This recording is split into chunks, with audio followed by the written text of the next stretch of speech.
Hello, so I'm joined today by the lovely Hannah Sylvester, who is the District Herbalist, and we're going to be talking many things menopause.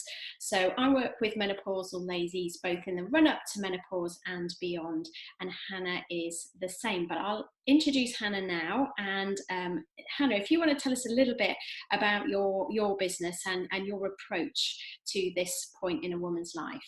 Yeah, sure. So I'm what's classified as a medical herbalist, and in order to do that, I had to do 3 years training at university and come out with a Bachelor of Science. And over the years, I have come to somewhat specialise in women's health, um, but with a fair interest in menopause. And that kind of comes from my own experience of having been put into medically induced menopause when I was 30 for a whole year, and wasn't warned about any of the potential effects of that. So having gone through menopause falsely first time around, that kind of gave me a bit of inspiration for really learning about how or basically what herbal medicine can do for menopause, because the way that we work is fairly differently to the conventional medical professions. So we see people for consultations, and that first consultation usually takes about an hour and a half, and we run through the whole health history of that person. And at the end of that consultation, where I've got details of obviously what the issues are at the moment, symptoms, physical, emotional health, and then we might need to do things like check pulse, check blood pressure, and so on. I've then got a good enough picture as to what's going on to essentially write a treatment plan for that person and formulate a completely tailored and bespoke herbal prescription that's completely tailored to what's going on. So rather than treating the symptom, we treat the person, and that's kind of how we differ really from orthodox medicine. And so you bring it to the causes rather than just the surface symptoms. Yeah, that's right. So we try to get to, for want of a better phrase, the root cause of what's going on. So we look at the underlying health patterns and any patterns that link the different elements of ill health or disease together. And so that way, because we treat from the ground up, we're not sort of putting a sticking plaster on things. We do treat symptomatically in some cases, but for the large part, it's treating the body as a whole. Yeah. And we've got sort of some predetermined questions, and I'm going to digress off those right from the very beginning, because something you said there is really, really important. I think many people have a misconception as to what the menopause is. And like you and I both know that it can be the 5 and 10 years leading up to the point where you've had no periods for a year that are the biggest challenge that you wouldn't necessarily associate with menopause, but also that it can be medically induced as well, and that women aren't always given the full information, and whether that's following a hysterectomy, if they've had their ovaries removed, but it's also understanding if their ovaries aren't removed, typically they go into menopause within 2 to 5 years after that, and there are various medical treatments as well that will instill a woman into menopause as well. So it sounds like that's something that you can support women with too.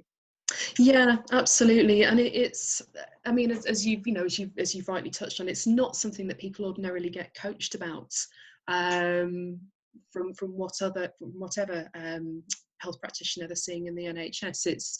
It's glossed over to a certain point, and people generally, I don't think, are aware of the whole remit of different things that can happen, because menopause isn't just the hot flushes, and it's not just the really obvious things that are kind of talked about in the media. There's so many other symptoms that people experience, and yeah, like you were saying, it's so different for everyone, and it's really not a one cut fits all strategy. Yeah. And you've touched on hot flashes there. So when I'm working with pre and post menopausal women, I use mindset, nutrition, and movement to help them to manage their symptoms. I don't really like using the word symptom because it sort of invokes a kind of condition or kind of illness side of things, but it's effects of the menopause, isn't it? And we can almost exacerbate the effects of the menopause for ourselves. So I use mindset, nutrition and movement to help with that. But a question I get asked a lot is, what can I do to manage or get rid of my hot flashes? So what would be your answer to that, Hannah? Well, and this is where the big difference between sort of media portrayal of herbal medicine getting rid of hot flushes and where seeing a medical herbalist and getting treatment for hot flushes really differ, because most people have come across sage as a herb that can be helpful for helping to reduce, or in some cases completely get rid of symptoms of hot flushes or night sweats or any of the flushing symptoms that people can get. And some of these are just available in supermarkets. Yeah, absolutely. Some are available in supermarkets. Sometimes people pick their own if they've got some in their garden. It's just one of those herbs that's generally known as sort of the menopause herb. And whilst to a point that's true, the problem comes because every single body is different. And quite often when you meet people that say that they've tried either drinking sage tea or a sage supplement, and they say, oh, it hasn't worked, oh, it's not working. The reason why it's usually not working is because it's not suited to their particular constitution or the way that their body is. And once you start talking, you really get a sense of okay, well, that really hasn't worked because of that, but there are absolutely other herbs that can come into play there to help regulate temperature control. But sage is probably the most common one that I hear people talk about, and I do use it, but not for everyone. No. And I think that's the thing, actually. You've sort of touched on it a little bit here, and we'll expand on this shortly. But, the way I always kind of try and explain it is, I can't handle alcohol myself. I'm classed as below lightweight. And I'm guessing that it's the same for people in terms of how they respond to herbs. Some people will need a much lower dose, some will need a higher dose, and some will need a combination of different approaches. Yeah, that's absolutely spot on. And I mean, as a herbalist, we're quite lucky because we've got such a broad range of different preparations that we can use. So you mentioned tinctures there. So tinctures are, for those that don't know, an alcohol water extract, and they don't suit everyone. Some people can't tolerate alcohol. Some people can't have alcohol for health reasons or for religious reasons, and that's absolutely fine. We work with what people can take. So there are plenty of other things that we can use, like bespoke tea blends, sometimes distilled aromatic waters. We can blend powders for people. I'll put those powders into capsules, and sort of a number of other preparations. But it's about fitting the type of medicine to the person as well as the herbs. So that's kind of another beauty really about broadness and the sort of scope of herbal medicine, really. Yeah. So sort of touching on that, Hannah, as well, because women are sort of looking to help themselves more these days, I think, which I do think is fantastic. And many remedies are readily available. We've touched on supermarkets and other kind of health food shop places. What would be your advice in terms of buying from there? Why would you recommend that they see a qualified person such as yourself rather than kind of guessing at it? Yeah, I mean, obviously, it's down to personal choice, and if people want to try remedies from health food shops, obviously that's absolutely fine. But make sure that you go to a good shop to purchase your remedies from, because it's very much not not all supplements that are available over the counter are the same quality. Let's put it that way. And some people choose to go down that route. However, the real kind of benefits of coming to see someone like myself are the fact that we do use this very tailored approach, but also we've got the added bonus of the fact that we're trained in the medical sciences as well as herbal medicine. And because of that, we have the opportunity to check pulse and check blood pressure. We're trained in physical examinations, so I might listen to someone's chest or someone's heart, or check their muscles and bones. But a real big one for me is that we're trained in herb-drug interactions. Okay. And because herbal medicine is powerful stuff, it's been around for thousands of years for a reason. It works. But some herbs you can't take if you're taking certain kinds of medication. And some people might be aware of things like St. John's wort, which is sold over the counter as an antidepressant medication. But St. John's wort interacts with a lot of prescribed medication that people get from their GPs, and can cause that medication not to work so well. And in addition to herb-drug interactions, there's also herb-condition interactions. So someone might be taking a preparation with licorice in, for example.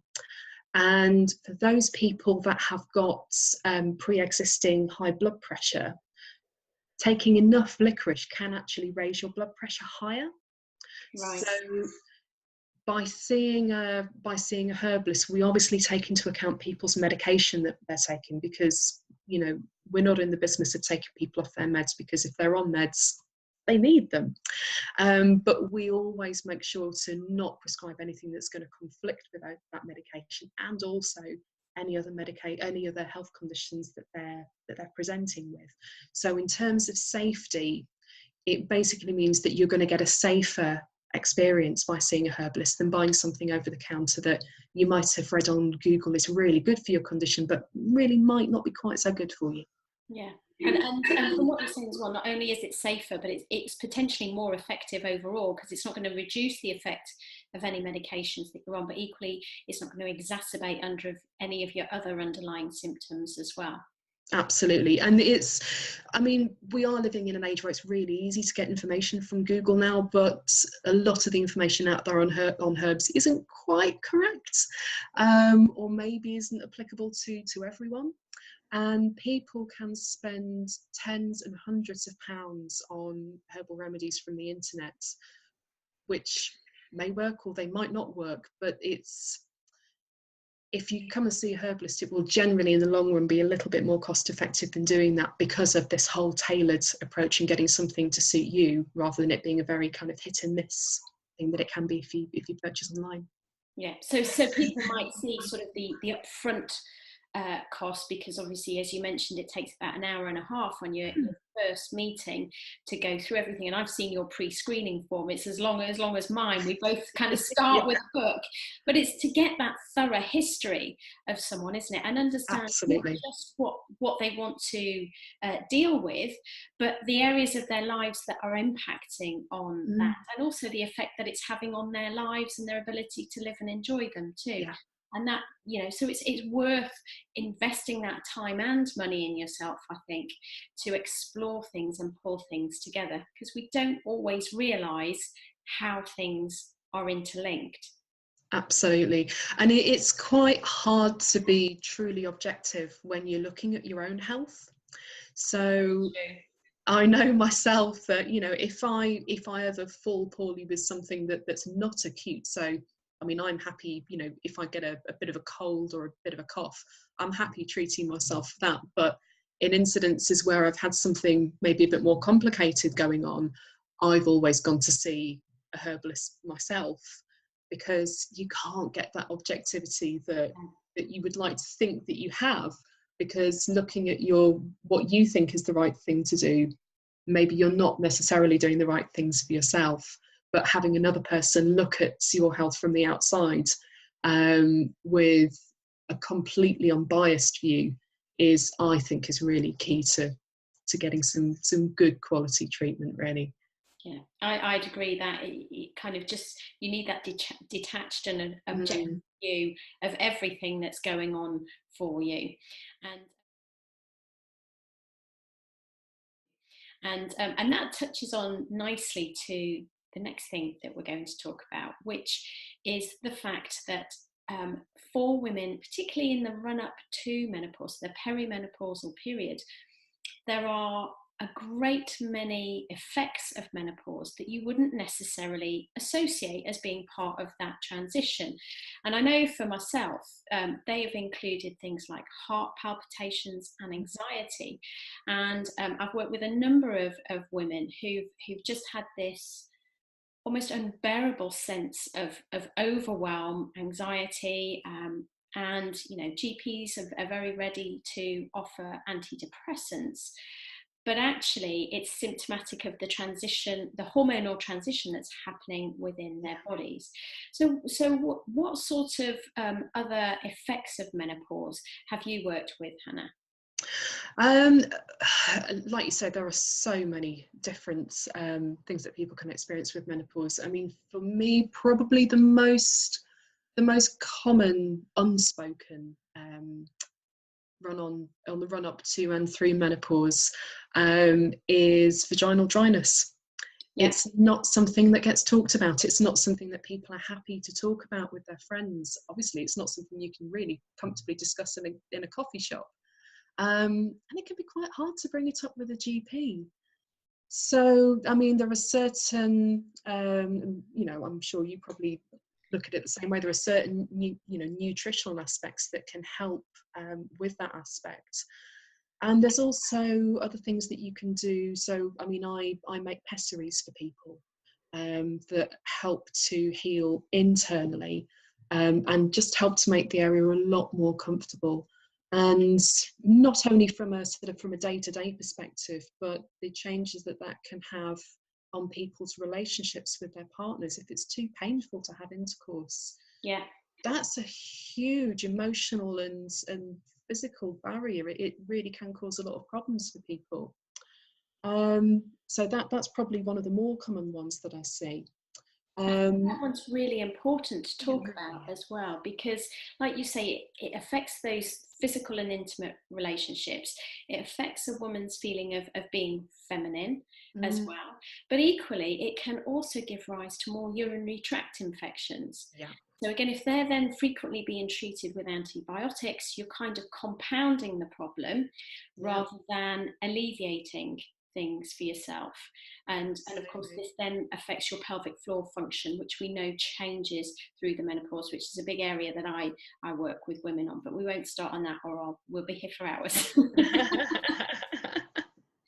But were there other areas you were going to go on to talk about there, Hannah? Yeah, so I mean that's kind of big one. And to be fair, most people will experience a level of it at some point through the process of menopause. For me, when I had my medically induced menopause, a big thing for me was excruciating joint pain. Right. Yeah. My fingers and the bones in my hands really felt like they were being snapped. It was really griping, sort of like a strange sort of snapping sensation, that level of pain. And it's something that I don't see commonly, but I see it enough to know that it wasn't just me. It's something that does happen throughout natural menopause as well. So for me, I know that I made myself a number of different oils that I could massage onto my fingers, and found that certain creams would help through the day if I didn't want my hands to be greasy and that kind of thing. So that's something that really affected my quality of life, because it would usually happen just as I went to bed, and then it would start to get worse throughout the night. So that had a real bad knock-on effect on my quality of sleep. It wasn't a sleep problem. I'm someone who sleeps really well, fortunately, but it really affected my quality of life quite badly. And something else that kind of gets overlooked a little bit as well is the aspect of the fact that it's a big life change. Oh, yeah. And it's going through another stage of the, of development for the female body. And for some people who have perhaps been trying for a child and been unable to have a child, the body making those changes, meaning that they're going to be unable to conceive, can bring on an almost grief-like response. Yeah. And in addition to people who, maybe have, put off trying to conceive when they have thought that it might be nice to have children at some point, when the body reaches that point of menopause and changes, then that ability is being not taken away from them, but they're not able to do that anymore. And that's something that I really don't think is given wide enough and good enough consideration, because it is like a grieving process. It's coaching people through the fact that it is a change, but so working with people's nervous systems to help them to feel better about the process. Yeah. And talking with them, because it's not an easy thing for people to talk about. Yeah. And yeah, it's something that I pick up on a fair bit, really. Yeah. But it's an important thing to talk about. Definitely, and I think it's sort of what you said there really encapsulates the fact that rather than menopause just being a point when your periods haven't appeared for a year, it's actually this massive transition that affects you mentally, physically, and emotionally as well.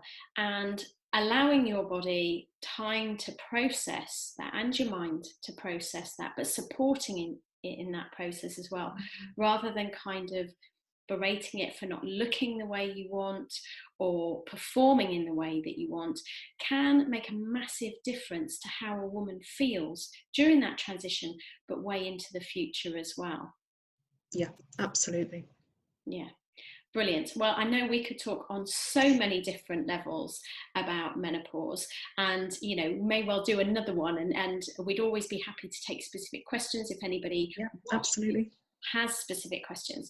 But Hannah, if somebody wants to get in touch with you or work with you, do you just see people face to face, or do you do virtual work as well?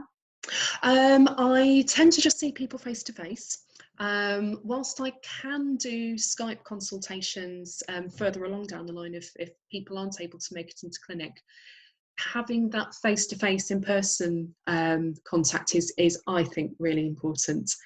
So if people want to book in to see me, I've got my own clinic on West Parade in the town centre in Lincoln, and I see people there. I also do home visits for people that aren't able to make it into town for either health or mobility reasons. And you can find more details on my website at thedistrictherbalist.co.uk. And that gives all the details of how to contact me. Fantastic. And is all your social media handles on there as well, Hannah? Yeah, all my social media handles. So I do mostly Instagram, a little bit of Facebook, rarely on Twitter, but you can reach me on all of them. Fantastic. Well, brilliant. Thank you so much for your time today, Hannah. It's been fascinating and really useful chatting to you as well. And as we already mentioned, if anybody has specific questions about anything that we've talked about, or just, I think it's important to say that menopause is something that we can prepare for as well. You don't have to wait for it to come to you. You can meet it, and just having that information and knowledge can serve you so well during that transition. So brilliant. Thank you ever so much, Hannah. Thank you, Lisa. It's been a pleasure.